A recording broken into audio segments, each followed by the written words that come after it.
Hey now everyone, Matt here. Before AI, Scott, and Sally get going here, I just want to let you know they do mess up the pronunciation of Coruscant this time, okay? We can't expect them to be perfect all the time, but they call it Coruscant, so be nice to them, all right? They try. They are artificial after all. All right, enjoy. Ever think about what it really takes, to stand up and fight like a whole empire? I mean, the unseen sacrifices, the paths you walk in shadow. Today, we're going deep into the story of Luthen Rael.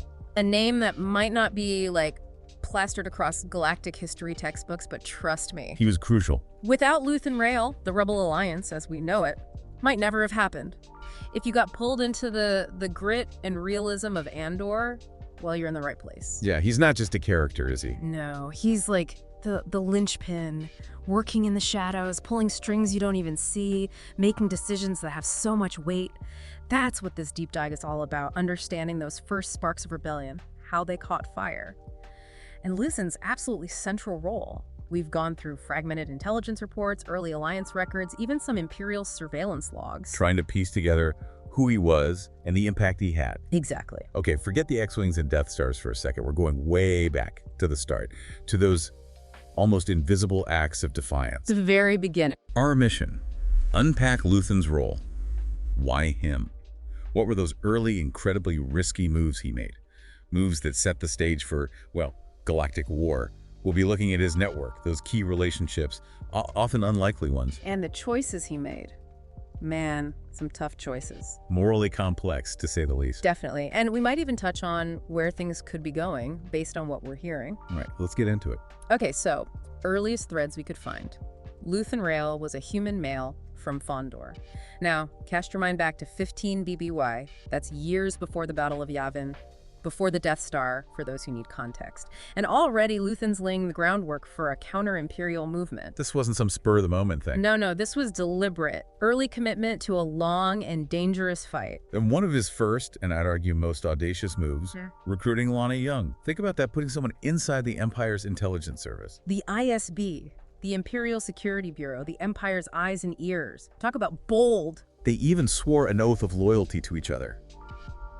What does that tell you about the kind of commitment Luthen was demanding and offering right from the get-go? It's huge. Jung became a deep cover operative, a crucial source inside the Empire's security apparatus. And what really struck me reading those early accounts is Luthen's own awareness of the cost. Even back in 15 BBY, he knew the path he was choosing. This fight against the Empire would mean a joyless life. That's heavy. To realize that so early on. It really is. And it highlights his almost fanatical dedication to the cause, a dedication that seems to have overshadowed any personal desire for happiness. So we jump ahead about a decade, 5 BBY, and those early efforts, they've grown into a full-blown spy network. Not just a few informants whispering in dark corners. This was a vast, coordinated operation. They're right there with Luthen, at the heart of it all, Kleya Marki. What made her so vital to his early work? Marki. Indispensable. Reports describe her as an emissary, messenger, even an enforcer for Luthen's plans. She was the link, making sure everything ran smoothly, and their base of operations. Not some hidden bunker on a remote planet. No, right under the Empire's nose on Coruscant, the Galactic Antiquities and Objects of Interest Gallery. Genius cover, right? Absolutely. Who'd suspect an antiquities dealer of running a rebellion? And Marki, as the gallery's concierge, perfect position, managing contacts, discreetly exchanging information, all while pretending to care for ancient artifacts. It's strategic brilliance, the level of subtle, ingenious planning. But a network like that doesn't come cheap. No, it doesn't. And we know Mon Mothma, the senator, was a major backer, provided Luthen with a cool 100,000 credits every month straight from her family's fortune. Which highlights something really important about rebellions, something we often forget: you need money. Secret financial support from people in positions of power who secretly oppose the regime. It's not just about fighters on the front lines, it's about the invisible infrastructure of resistance. Right, so we've got this network taking root, funded by those who can operate within the system. But Luthen's vision, it went beyond Coruscant. How did he start connecting with those other pockets of resistance, those little flickers across the galaxy? He was widespread and pragmatic. We know he supplied weapons and gear to Saw Gerrera. A name Star Wars fans will recognize. A fierce rebel leader, though. his methods. Let's just say extreme. Yeah. He also built a relationship with Bix Kayleen on Ferrix, using her access to stolen tech, components from those massive scrapyards. It shows you Luthen was willing to work with anyone who could help his cause, no matter their ideology or tactics. Exactly. He was playing the long game. And he was even keeping tabs on groups who didn't even know he existed. The Neo-Separatist Coalition led by Anto Krieger. Luthen observed Krieger, completely undetected. Classic intelligence gathering. Understanding the landscape of discontent, knowing the players, even if they weren't allies yet. And all this while, he had his ace in the hole, deep within the ISB. Yes, Lonni Jung. By this point, he'd climbed the ranks, become an ISB supervisor, and he was feeding Luthen vital intel straight from the ISB board. Talk about valuable. Knowing the Empire's moves, their plans, that early investment in Jung paid off big time. Huge payoff. And it brings us to a crucial encounter. The moment Luthen crossed paths with Cassian Andor. It all started with Bix Kayleen contacting Luthen about, well, a sale. A rare Imperial NS9 Starpath unit that Cassian had. Seems straightforward, but... It comes a turning point. So what was it about this opportunity that really got Luthen's attention? Well, he travels to Ferrix in his modified Fonbor Hallcraft, which, by the way, is way more than just a ship. It's like a mobile HQ decked out for serious business. And interestingly, during this trip, an Imperial intelligence agent actually managed to snap a blurry picture of Luthen. They were onto him. Starting to be, although his face was obscure. Later speculation pointed to this agent being someone codenamed Axis, which suggests even then the Empire was sensing a significant threat, even if they didn't know who it was yet. But Luthen wasn't just after the Starpath unit, was he? Like, he eventually tells Cassian his real goal. Recruitment. He saw something in Andor. Raw potential, maybe? Certain resilience. That others missed. Yeah. So their first meeting, not exactly smooth. There was that ambush by the Preox Morlana security forces. How did that chaos shape their initial interaction? Oh, that confrontation was vital. It forced them to work together alongside the Ferrix community to fight back against the Pre-Mor forces. A trial by fire. Seeing what each other was capable of. Exactly, and it leads to that dramatic escape together on Luthen's Hallcraft. And as they're leaving Ferrix, Luthen delivers that line. These days will end, Cassian Andor. The way they laugh, the way they push through a crowd, soon enough they'll have something else to listen to. Man, what a statement. Powerful, so much conviction, belief in the rebellion's rise, the Empire's fall, not just a prediction, but a promise. So, that encounter on Ferrix, it's what pushes Luthen to bring Cassian into the fold. Offers him a hefty sum, 200,000 credits, to join a mission targeting the Imperial garrison on Aldhani. A chance, as Luthen puts it, to really strike back at the Empire. Appealing to Cassian's sense of justice and maybe a need for purpose, Cassian takes on the alias Clem for this one. And then there's the challenge of convincing Velsartha, the leader of the Aldhani rebel cell, to accept this unknown guy, this Clem, into their tight-knit group. How did Luthen manage that, getting Vel to trust his judgment? He presented Cassian as essential, highlighted his skills, but also hinted that he was, well, expendable if needed. It's masterful manipulation. Luthen putting the mission above everything else. Even the well-being of individual operatives, it's a recurring theme with him. So after that crucial recruitment, Luthen heads back to the heart of the Empire, Coruscant. A secret meeting with Mon Mothma, right inside his gallery. Under the guise of some antiquities deal, they have this coded conversation. Mothma's getting more and more involved in anti-imperial activities. She wants to bring someone new into their inner circle, but... Luthen's not so sure. What were his concerns? Security, mainly. He knew the risks of expanding their network, each new person a potential point of exposure to the Empire.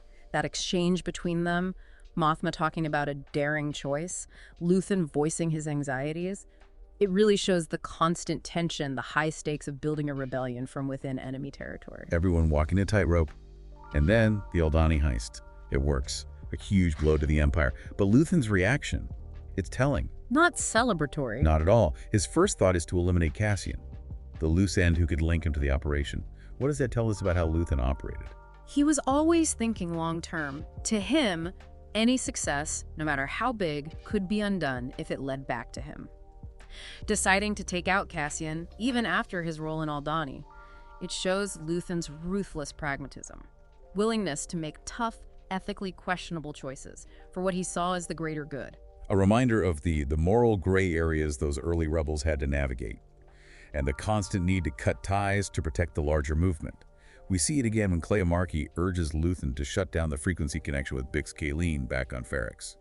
The Empire's occupied the planet, it's too risky. A tough call, but Luthen agrees, severing a valuable link to safeguard the chain. So he's trying to unify the scattered resistance, but it's not always easy. He tries to set up a meeting between Saw Gerrera and Anto Kreegyr, hoping they'll join forces to get the Imperial power station on Spellhouse. Big plan. But Gerrera, independent as ever, refuses. Doesn't trust Kreegyr, thinks he's incompetent. Despite Luthen's attempts to highlight Kreegyr's potential, it shows you how hard it was to build a real alliance from these groups. Different agendas, egos, and a whole lot of suspicion. A lot of baggage. And then, speaking of internal pressure, tough choices. Lonni Jung, Luthen's mole in the ISB. He reaches a breaking point. He's got a child now, the danger too much. He begs Luthen to let him out. How does Luthen respond? It's firm. He refuses. Yeah. Tells Jung he's too valuable to the rebellion. His monologue in this scene, it's powerful. Lays bare his own sacrifices, the joyless life he's chosen. The message is clear. In this fight, everyone is needed, no matter the cost. And within the Empire, things are starting to click into place. Deidre Miro, in the ISB, she's connecting the dots between seemingly unrelated attacks, seeing the pattern, realizing there's a growing rebellion. Sharp. They even uncover Kreegyr's planned attack on Spellhouse. This puts Luthen in a terrible spot, his most valuable asset, at risk. Huge risk. But despite the danger to Jung, Luthen decides to go back to Sacred Milo to warn Saw Gerrera about the trap. He gives Gerrera a choice. Let Kreegyr walk into the trap, protecting their source in the ISB, or warn him, potentially blowing Jung's cover and years of work. It's a classic intelligence dilemma. Short-term gain versus long-term strategy. Brutal choice. And then, just to wrap up the tension, Luthen has a near disaster leaving Segro Milo. Yep. Gets targeted by an Imperial arrestor cruiser. This whole sequence really shows his ability to think on his feet and the upgrades he's made to his Hallcraft. It's impressive. The coded communication with Kleya Marki, disguised as shop talk, they're pros, even under pressure, and when the cruiser catches him, Luthen's actions are just masterful. Decoy engine burn, fake transponder signal, claiming he's from Alderaan. It's a little hard. Then he releases shrapnel, disables the cruiser's tractor beam, and just to top it off, he engages and destroys 4 TIE fighters with his Hallcraft's hidden weapons. The message is clear. Luthen Rael is not someone you want to mess with. So after that close call, he heads back to Ferrix for Marva Andor's funeral. Still planning to eliminate Cassian, but things don't go to plan. Not at all. He meets with Vel Sartha, learns about the ISB's hunt for Cassian, but then the unexpected. Marva's pre-recorded message broadcast across Ferrix. It sparks a full-blown uprising. Powerful moment. Luthen sees the raw power of the people pushed too far. This wasn't planned, it was pure A defiance. spontaneous eruption. And then, Cassian's waiting for him on his ship. That confrontation so tense. Cassian accuses Luthen of wanting to kill him, which Luthen doesn't even deny. And then Cassian gives him a choice. Kill him right there, or take him in, put him to work. What do you think was going through Luthen's mind? He takes a moment. It's a turning point. And then he discards his blaster, almost a chuckle like he's surprised. But in that moment, everything changes. He sees the fire in Cassian, ignited by Marva's message, by the uprising. He abandons his plan, chooses to recruit Cassian again, recognizing the potential, the commitment. A big shift. Yeah. And Luthen's influence, it went beyond the people he recruited directly. His dedication, the success of things like the Aldhani heist, it had a huge impact on Mon Mothma. It did. Seeing Luthen's methods, the results he got, it pushed her further towards open defiance. She realized a purely political approach wasn't enough, that violent rebellion. It was necessary. Unfortunately, and we see that play out. After events like the Gorman massacre, Mothma leaves the Imperial Senate. By 2 BBY, she's a key figure in forming the alliance to restore the Republic, becomes its leader. Luthen's groundwork, the networks he built, the rebel mindset he fostered, it all laid the foundation for that unification. And it's amazing how little concrete info we have about his network. He really operated in the shadows. The historian Beaumont Kin, he called Luthen an enigmatic early rebel spy master.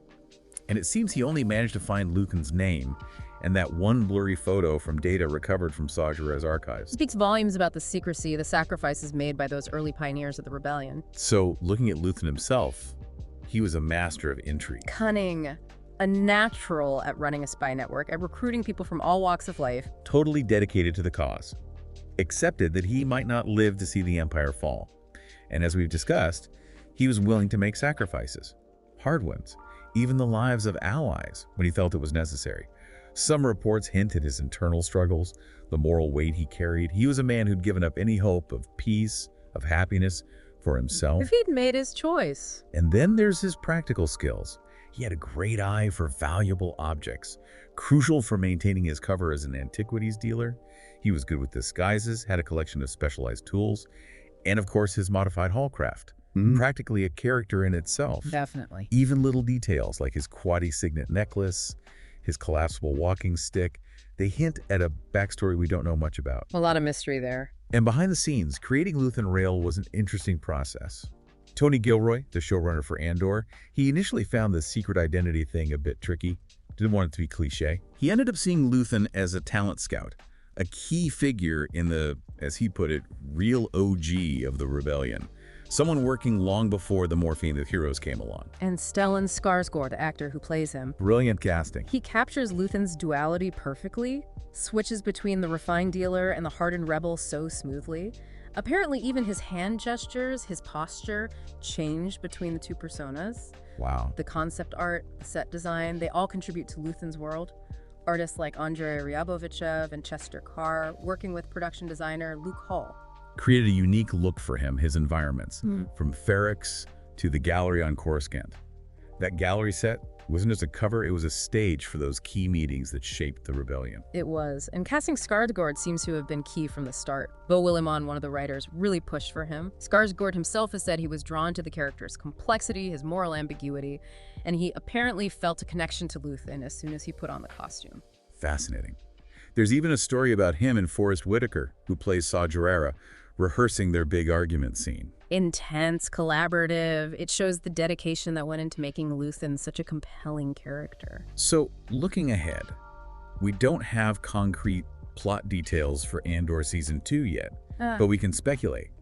Luthen's commitment to the cause, it seems absolute. Hardened by everything he's been through. His final scenes in Season 1, his dedication's clear. We can expect more storylines about the Rebel Alliance growing, Luthen's influence behind the scenes, Makes sense. and his relationship with Cassie and Andor. That's changed a lot. I'm sure we'll see that dynamic evolve in unexpected ways. I agree. And the threat from the ISB, especially Dedra Meero, she's getting closer to figuring out the rebellion. Luthen's network is still vulnerable. Right, the Empire's closing in. And given Luthen's ruthlessness, his willingness to make difficult choices, I think we'll see him faced with even more moral dilemmas. The cost of rebellion is a major theme in Andor, and Luthen embodies that more than anyone. So, wrapping up our deep dive into Luthen Rael, it's clear he was more than just a side character. He was a key architect of the rebellion. The foundation. His efforts, the network he built, the choices he made, all essential in paving the way for the Galactic Civil War. For me, the biggest takeaway is realizing how one person, working in secret, making huge sacrifices, can have such a massive impact. Luthen's story reminds us that even the biggest events start small, driven by individuals with unwavering belief. And there's something so compelling about his complexity, his moral grayness. He wasn't a classic hero, he was something else. A force operating in desperate times. Makes you think about rebellion itself, the lines you cross when fighting oppression. It does. And it leads to our final thought for you, the listener. Think about the unseen figures throughout history, the sacrifices behind big changes in fiction and reality. Consider the true cost of change, the people in the shadows whose stories might never be fully told. Thanks for joining us on this deep dive into Luthen Rael. Until our next exploration, may the Force be with you.